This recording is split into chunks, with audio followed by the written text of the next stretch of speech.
Hello everyone, welcome to my channel Durga's Creation. নতুন একটা video নিয়ে চলে আসলাম আপনাদের মাঝে। তো আজকে বানাবো হচ্ছে চালতার আচার। মানে এটা একদম অসম্ভব মজাদার একটা চালতার আচার বানাবো। তো চলুন দেখে নিই। প্রথমে মা বসে পড়েছে চালতাগুলোকে কেটে নেওয়ার জন্য। তো রীতিমতো মা চালতাগুলো সুন্দর করে প্রথমে ছাড়িয়ে নিচ্ছিল প্রত্যেকটা আঁশ থেকে, এবং সেখান থেকে মা এখন এই চালতাগুলোকে ভালো করে ছুলে পিস পিস করে কেটে নেব। মানে চালতার আচার দিতে হলে অবশ্যই ভালো করে ছুলতে হবে এবং পিস পিস করে ছোট ছোট করে কেটে নিতে হবে, না হলে তো একদম ভালো হবে না। তো এই যে চলে এসেছি, প্রথমে আমি শুকনো একটা কড়াই বসিয়ে নিয়েছি, সেখানে এই যে কিছু মশলা রেডি করে নিয়েছি। জিরা, ধনিয়া, তারপর মৌরি আর হচ্ছে শুকনা মরিচ। তো এই ৩টা আইটেমের মশলা দিয়েই আমি আর কি তৈরি করব। তো রীতিমতো এখন কড়াইটা হালকা গরমও হয়ে গেছে। এখন এই যে এর মধ্যে প্রত্যেকটা মশলা একে একে দিয়ে দিচ্ছি। তো জিরা দিলাম, এরপর মৌরি দিলাম, এখন এই যে ধনিয়া আর শুকনো মরিচটাও দিয়ে দিলাম। তো এখন সুন্দর করে ভেজে নেব, মানে একদম ব্রাউন কালার আসা পর্যন্ত। একদম কালো কালো করে ফেলবো না, একদম দেখুন আমি হাত দিয়ে দেখিয়ে দিচ্ছি, এইভাবে করে করে নিতে হবে। তো আমার মশলা তো করা কমপ্লিট। দেখুন কতটা সুন্দর হয়েছে, একদম বাদামি কালার এসে গেছে। তো এই যে এখন ওই কড়াইয়ের উপরেই জল দিয়ে দিলাম। এখন এই জল দিয়ে চালতাটা আসলে সিদ্ধ করে নিতে হয়, হালকা একটু মানে ভাপ দিয়ে নিতে হয়। তো আর কি এই জন্য জল দিয়ে চালতাগুলো দিয়ে দিলাম। আর আমার সবগুলো চালতাই একবারেই দিয়ে দিয়েছিলাম, ইচ্ছা করলে এটাকে ২ বারেও দেওয়া যায়, বাট আমি একবারেই দিয়ে দিয়েছিলাম। যাই হোক, এখন দিয়ে দিচ্ছি কিছুটা লবণ, আর যাতে টক ভাবটা দূর হয়ে যায় এখন কিছুটা হলুদ, যাতে কালারটা সুন্দর আসে।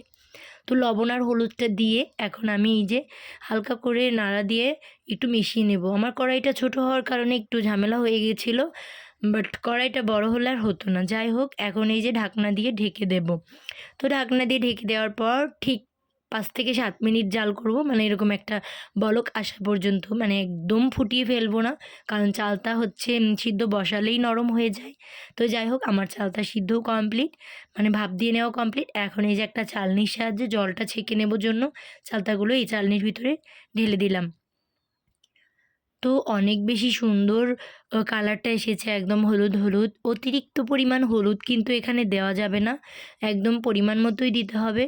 যাই হোক, এখানে আমি ওই মশলাগুলোকে সুন্দর করে পেস্ট করে নিব, সাথে হালকা একটু সরিষা দিব, কারণ সরিষাটা দিলে টেস্টটা বৃদ্ধি পায়। তো যাই হোক, আমি সরিষাটা পেস্ট করে নিচ্ছি।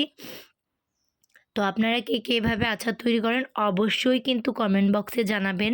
তো এই যে আমার মশলাটা করে নেওয়া হয়ে গেছে। এখন দেখুন চালতাটা কতটা সুন্দর হয়েছে, একদম হাতের চাপ দিলেই এটা হচ্ছে গলে যাচ্ছে। অতিরিক্ত গলেনি, বাট অনেকটা সুন্দর হয়েছে। তো আপনাদেরকে আমি একটু দেখিয়ে দিলাম। তো এখন এই যে এই চালতাগুলোকে সুন্দর করে থেতো করে নিতে হবে, একদম পুরো আস্তা আস্তা করে ফেলা যাবে না, মানে হালকা করে থেতো করে নিতে হবে। তো আমিও করে নিলাম। এখন এই যে শুকনা কড়াইতে দিয়ে দিলাম কিছুটা সরিষার তেল, কারণ যে কোনো আচার তৈরিতে সরিষার তেলটাই মেইন হয়, আর এই তেলটা দিলে অনেক বেশি ভালো লাগে আচারটা খেতে। এখন দিয়ে দিলাম ২টা তেজপাতা আর ৫ ফোড়ন দিয়ে দিলাম। এখন চালতাগুলো দিয়ে দেব। তো চালতাগুলো দিয়ে সুন্দর করে ভেজে নিয়ে তারপর হচ্ছে চিনি দিয়ে দিতে হবে। তো আমি অনেক সুন্দর করে ভেজে নিচ্ছি, কারণ ভাজাটা ভালো না হলে অবশ্যই কিন্তু চালতাটা নষ্ট হয়ে যাবে আচারটা। তো এখানে আপনারা ভিনেগারটা অ্যাড করতে পারেন, বাট আমার বাসায় ছিল না জন্য আমি আর দিতে পারি নাই। তো এখন এখানে কিছুটা গুড় দিয়ে দিচ্ছি, মানে গুড় দিলে চালতার টেস্টটা একটু বেশি হয়, এজন্য আর কি একটু গুড় দিয়ে দিলাম আমি। আবার চিনিও দিয়েছিলাম, বাট ওইটা আর ক্যামেরাতে ক্যাপচার করতে পারিনি। তো যাই হোক, আমার এই যে গুড় দিয়ে সুন্দর করে আচারটা গুড়টা গলে যাওয়ার পর কিছুটা জল উঠবে, বাট আমি ওইটা আপনাদের মাঝে আর শেয়ার করতে পারিনি। তো যাই হোক, এই যে এখন আচারটা কমপ্লিট, অনেকটা লোভনীয় হয়েছে দেখতে, আর খেতে তো ভীষণ টেস্ট। তো আপনারা অবশ্যই বাড়িতে একদিন হলেও ট্রাই করে দেখবেন। এতক্ষণ ধরে আমার ভিডিওটা দেখার জন্য অনেক অনেক ধন্যবাদ। টাটা সবাইকে।